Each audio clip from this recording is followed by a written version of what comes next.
Memórias de um operador da Bolsa. Capítulo 5. A pessoa habitualmente encarregada de acompanhar as cotações na máquina impressora, ou, como eles costumavam chamá-lo, o canalha da fita, era, eu suspeito, mais uma superespecialização do que qualquer outro motivo. Isso significa uma falta de adaptação bastante dispendiosa. Afinal, o jogo da especulação não é todo ele matemática ou regras determinadas, por mais que suas leis principais sejam rígidas. Até na minha leitura da fita, alguma coisa mais do que mera aritmética é considerada. É o que eu chamo do comportamento de uma ação, movimentos que lhe permitem julgar se irá ou não atuar de acordo com os antecedentes apontados em suas observações. Se uma ação não se comporta corretamente, não a toque, porque sendo incapaz de dizer precisamente o que está errado, você não pode dizer em que direção vai caminhar. Sem diagnóstico não há prognóstico, e sem prognóstico não há lucro. É uma coisa muito antiga, essa de observar o comportamento de uma ação e estudar suas performances passadas. Quando vim para Nova York, pela primeira vez, havia uma corretora onde um novato costumava falar a respeito de seus gráficos. No início, pensei que ele fosse um tipo de protegido especial, mantido pela firma em razão de sua gentileza. Depois, eu aprendi que ele era um orador persuasivo, muito marcante. Ele falou que a única coisa que não mentia, porque simplesmente não podia, era a matemática. Pela interpretação de suas curvas, ele podia prever os movimentos do mercado. Ele também podia analisá-los e dizer, por exemplo, por que Kennedy fez a coisa certa em sua famosa manipulação de alta das ações preferenciais da Atkinson, e mais tarde, porque ele agiu erradamente associando-se ao grupo interessado na Southern Pacific. Em ocasiões diversas, um ou outro dos operadores profissionais experimentou o sistema do novato, voltando depois aos seus velhos métodos não científicos de ganhar a vida. Seus sistemas de acerto ou erro eram mais baratos, eles diziam. Sob o que o novato disse que Ken admitiu que o gráfico estava 100% certo, mas reclamou que o método era muito lento para uso prático num mercado aquecido. Havia um escritório onde um gráfico dos movimentos diários dos preços era construído. Ele mostrava, à primeira vista, exatamente o comportamento de cada ação nos últimos meses. Comparando-se as curvas individuais com a curva geral do mercado e tendo em mente algumas regras, os clientes poderiam dizer se a ação, sobre a qual eles ouviram algum palpite não científico para comprar, estava suficientemente qualificada para uma alta. Eles utilizavam o gráfico como uma espécie de fonte de informações complementar. Hoje em dia, existem muitas corretoras onde você encontra gráficos. Eles já vêm prontos dos escritórios dos especialistas em estatística e incluem não só ações, mas também mercadorias. Eu diria que um gráfico ajuda aqueles que podem interpretá-lo, ou, melhor dizendo, aqueles que podem assimilar o que interpretam. O leitor de gráficos médio, contudo, está apto para tornar-se um obcecado com a noção de que as depressões e picos, movimentos primários e secundários, estão todos ali exatamente para especulação com ações. Se ele força sua confiança para seu limite lógico, está destinado a quebrar. Existe um homem extremamente capaz, o principal sócio de uma bem conceituada corretora, membro da Bolsa de Valores, que é realmente um matemático bem treinado. Ele é formado numa famosa escola técnica. Ele projetava gráficos baseados num estudo muito cuidadoso e minucioso do comportamento dos preços em muitos mercados: ações, títulos, cereais, algodão, dinheiro e outros. Ele retrocedeu anos e anos e traçou as correlações e movimentos sazonais, ou seja, tudo. Usou seus gráficos em suas operações com ações durante anos. O que ele realmente fez foi tirar vantagem de algumas negociações averaging, altamente inteligentes. Disseram-me que ele ganhava regularmente, até que a Guerra Mundial acabou com toda a sua primazia. Soube também que ele e seus seguidores perderam milhões antes de desistir. Mas nem mesmo uma guerra mundial pode afastar o mercado de ações de uma tendência de alta quando existem as condições para isso, ou de uma queda quando as circunstâncias são baixistas. E tudo que um homem necessita saber para ganhar dinheiro é avaliar as condições. Eu não queria me desviar do assunto desta maneira, mas não posso evitar que isso aconteça quando penso em meus primeiros anos de Wall Street. Sei agora o que não sabia então, e penso nos erros da minha ignorância, porque são aqueles os erros que o especulador em geral faz, entra ano, sai ano. Depois que voltei a Nova York para tentar, pela terceira vez, acertar no mercado de ações através de uma corretora membro da Bolsa, eu negociei intensivamente. Não esperava me sair tão bem quanto nas bucket shops, mas eu achava que, depois de um tempo, eu poderia estar ainda melhor, porque seria capaz de manejar com sucesso um lote de ações muito mais pesado. Contudo, posso ver agora que meu problema principal era meu fracasso em compreender a diferença vital entre arriscar em ações e especular com elas. Além disso, pelo fato de ter 7 anos de experiência na leitura da fita e uma certa aptidão natural para o jogo, meu dinheiro estava rendendo não efetivamente uma fortuna, mas uma alta taxa de juros. Ganhava e perdia como antes, mas no balanço tinha lucros. Quanto mais eu ganhava, mais eu gastava. Isso é o que acontece com a maioria dos homens. Não necessariamente com aqueles que conseguem dinheiro fácil, mas com todo ser humano que não é um escravo dos instintos do entesouramento. Alguns homens, como o velho Rousseau Sage, têm os instintos de ganhar e de entesourar dinheiro igualmente bem desenvolvidos e, logicamente, morrem repugnantemente ricos. O jogo de dominar o mercado absorvia-me exclusivamente, das 10 às 3, todos os dias. Depois das 3, era o jogo de aproveitar a vida. Não me interprete mal. Eu nunca permiti que o prazer interferisse em meus negócios. Quando eu perdia, era porque estava errado, e não porque estava permitindo-me desperdícios ou excessos. Nunca havia nervos despedaçados ou membros dolorosamente cansados para estragar meu jogo. Eu não poderia permitir que qualquer coisa me afastasse da sensação de estar fisicamente e psicologicamente em forma. Até hoje, eu normalmente vou para a cama às 10.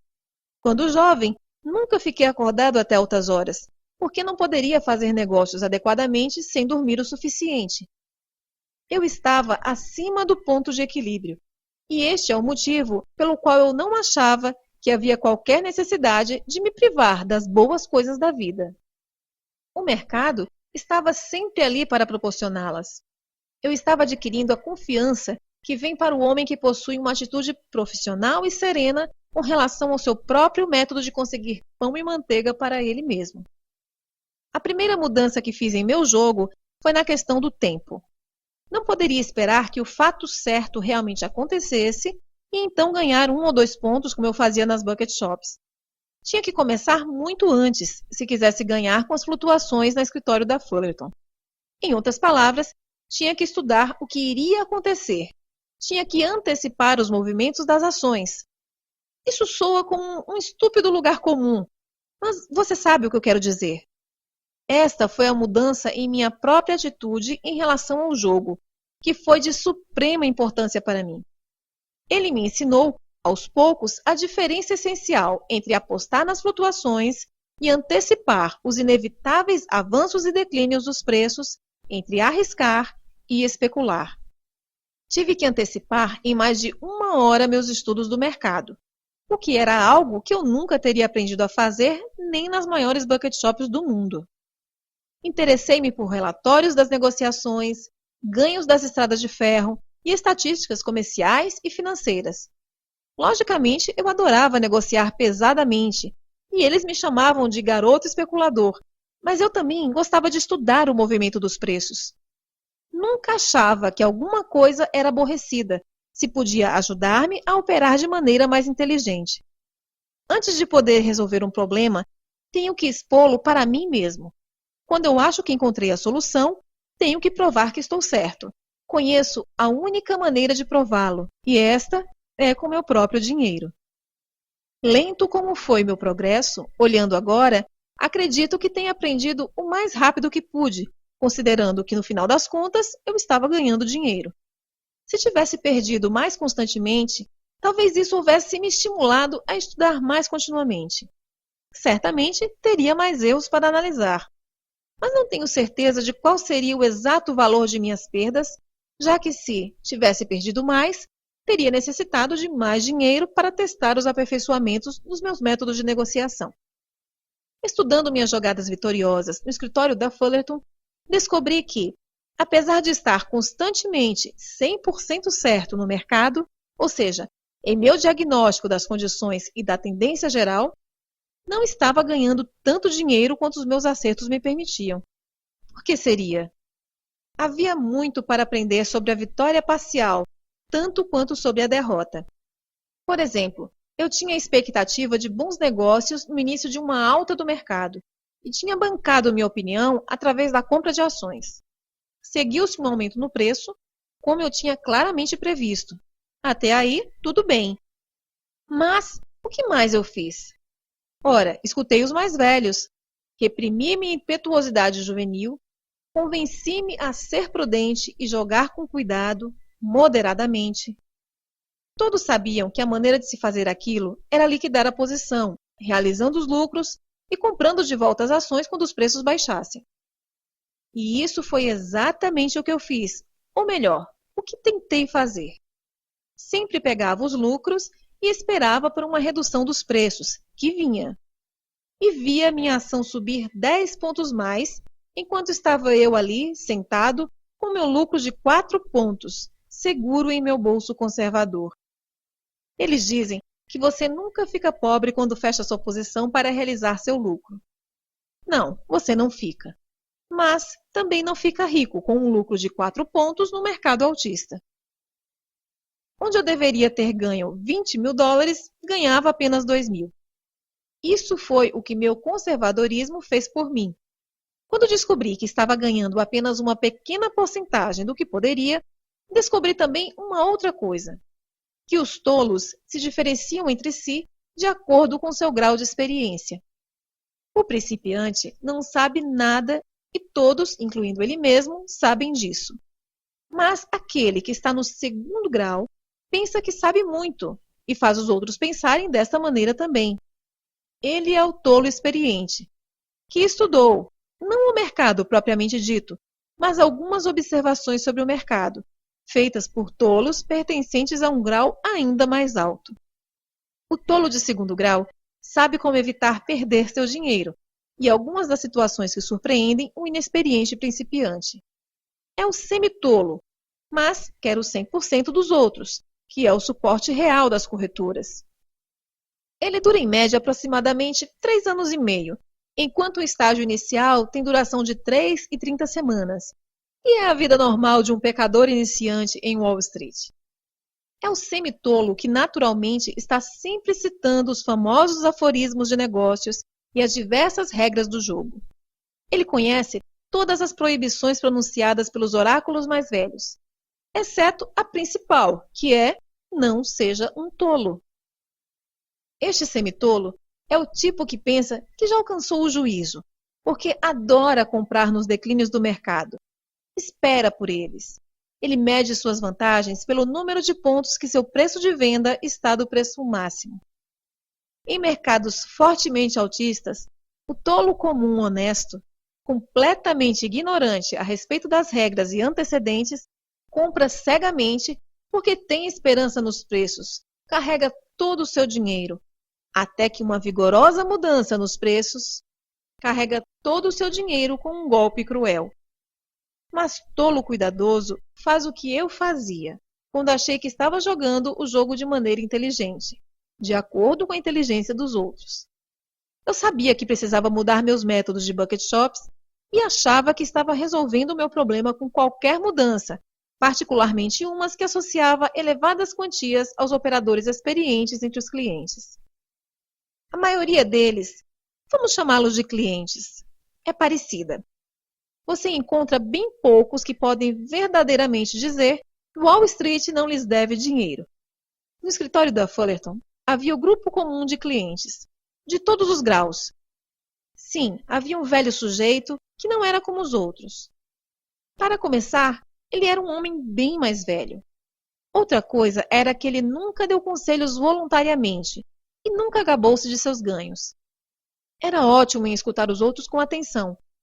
Não parecia muito entusiasmado em aceitar palpites, ou seja, ele nunca perguntou aos palpiteiros o que eles sabiam ou tinham escutado.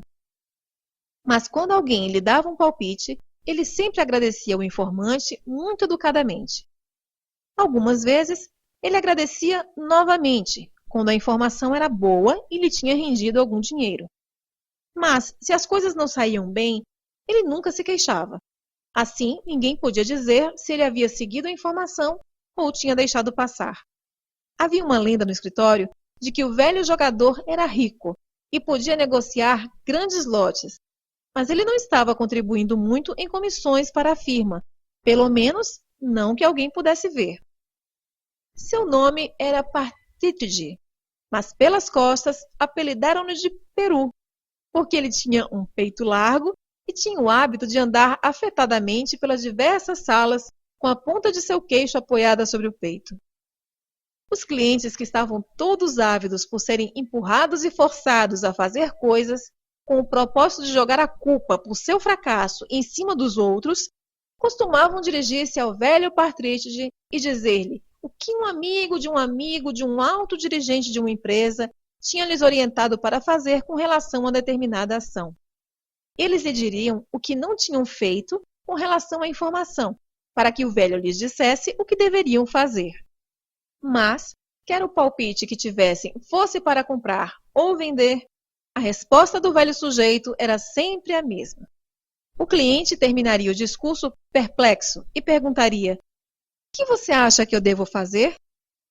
O velho Peru moveria sua cabeça para um lado, contemplando seu companheiro com um sorriso paterno, e finalmente diria, muito solenemente: "Você sabe, o mercado está com tendência de alta." Vezes e mais vezes escutei-o dizendo: "Bem, o mercado está com tendência de alta, você sabe." Como se ele estivesse lhe dando um talismã muito valioso relacionado com uma política de seguro de vida de $1 milhão. E, logicamente, eu não entendi o que ele queria dizer. Um dia, um sujeito chamado Elmer Howard entrou rapidamente no escritório, anotou uma ordem e deu-a ao funcionário. Então, correu para onde o Sr. Partridge estava escutando educadamente uma história de John Fanning sobre o tempo em que ele escutou, sem querer, Kenny dar uma ordem a um de seus corretores, e tudo que John tinha ganho foram míseros 3 pontos em 100 ações, e evidentemente a ação subiu 24 pontos, 3 dias depois que John as tinha vendido. Era pelo menos a 4ª vez que John contava-lhe aquela história triste, mas o velho Peru estava sorrindo simpaticamente, como se a estivesse escutando pela primeira vez.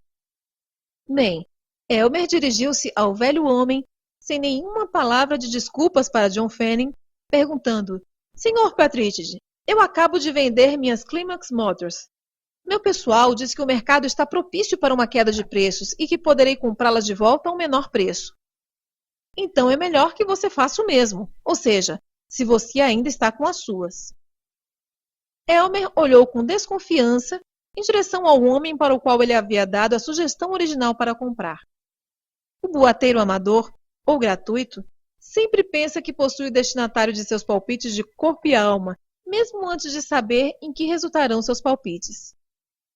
"Sim, Sr. Howard, eu ainda as tenho, lógico", disse o Peru agradecido. Era muito gentil da parte do Elmer pensar no velho companheiro.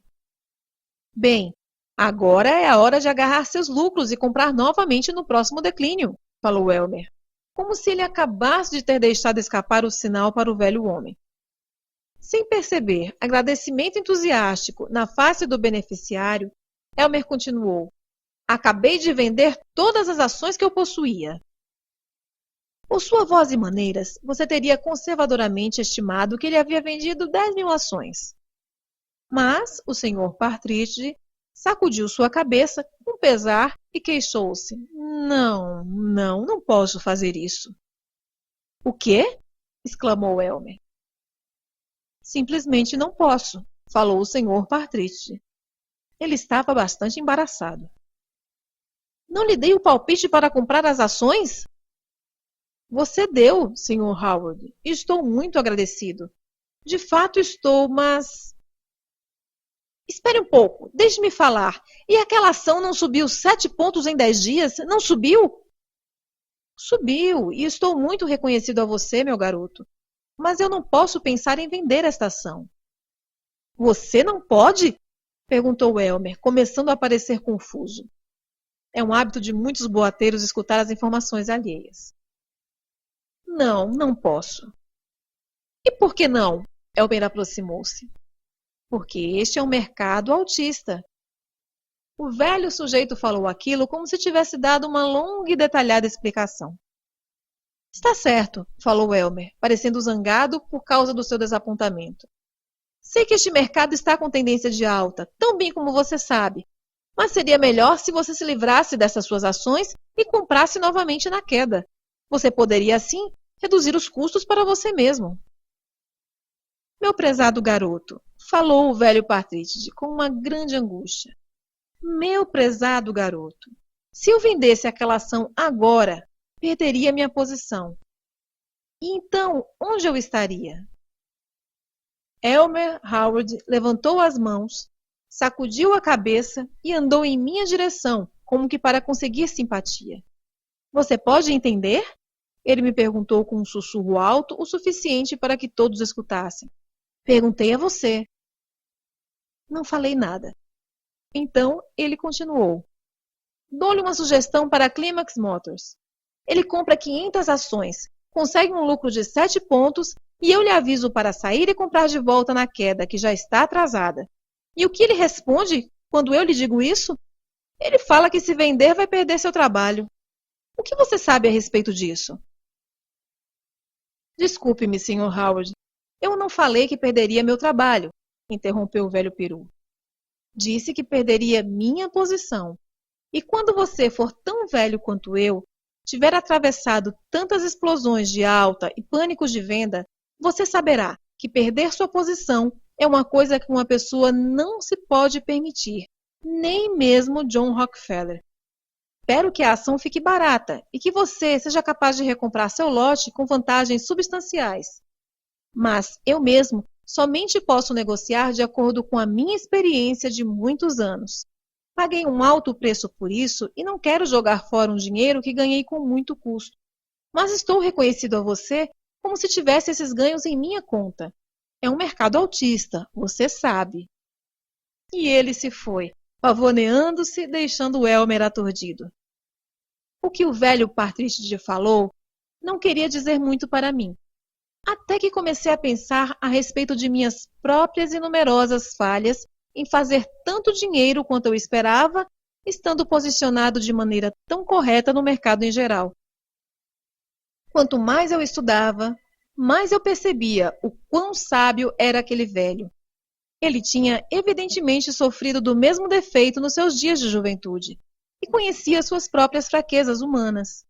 Ele não cairia numa tentação sobre a qual a experiência lhe houvesse ensinado ser dura de resistir, e que sempre lhe tivesse sido custosa, assim como era para mim. Acho que dei um grande passo à frente em minha educação nos negócios, quando percebi, afinal, que quando o velho Partridge repetia aos outros clientes, bem, você sabe que este é um mercado altista, ele realmente queria dizer que o dinheiro grande não estava nas flutuações individuais, mas nos principais movimentos, ou seja, não na leitura da fita de cotações, mas no conceito do mercado como um todo e em sua tendência. E agora, quero falar uma coisa. Depois de passar muitos anos em Wall Street, e ao ganhar e perder milhões de dólares, quero dizer-lhe isso. Nunca foi meu raciocínio que trouxe o dinheiro grande para mim. Foi sempre a minha capacidade de esperar. Entendeu isso? Esperar sem fazer movimentos. Não existe truque nenhum em estar certo no mercado. Você sempre encontra compradores precipitados em mercados altistas e vendedores precipitados em mercados baixistas. Conheci muitos homens que estavam certos precisamente na hora exata e começaram a comprar ou vender ações quando os preços estavam no nível que deveria trazer o maior lucro. E suas experiências, invariavelmente, condiziam com a minha. Ou seja, eles não ganhavam nenhum dinheiro com aquilo. Homens que estejam, ao mesmo tempo, certos e esperando, não são comuns. Para mim, esta foi uma das coisas mais difíceis de aprender.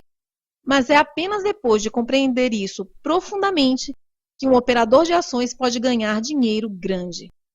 É literalmente verdade que milhões vêm mais facilmente para um operador depois que ele sabe como negociar do que centenas de dólares nos dias de sua ignorância. A razão é que um homem pode enxergar direto e claramente e ainda assim ficar impaciente ou com dúvidas quando o mercado comporta-se da maneira como ele calculava. Este é o motivo pelo qual tantos homens em Wall Street, que não estão todos na categoria dos tolos, nem sequer no terceiro grau, mesmo assim perdem dinheiro. O mercado não os derruba, eles se derrubam a si próprios, porque ainda que eles tenham cérebros, não conseguem ficar quietos. O velho Peru estava mortalmente correto em agir e falar daquela maneira. Ele não tinha apenas a coragem de suas convicções, mas a inteligente paciência de esperar quieto. Desprezar o movimento geral do mercado, tentando entrar e sair seguidamente, era fatal para mim. Ninguém pode se aproveitar de todas as flutuações. No mercado altista, seu jogo deve ser comprar e segurar, até que você acredite que o movimento de alta está próximo do fim. Para fazer isso, você deve estudar as condições gerais, e não sugestões ou fatores específicos afetando ações individuais. Então, livre-se de todas as ações, saia para conservar seus ganhos. Espera até que você veja, ou, se você preferir, até que você pense que viu, a virada do mercado. O começo da inversão das condições gerais. Você tem que usar sua inteligência e sua visão para fazer isso.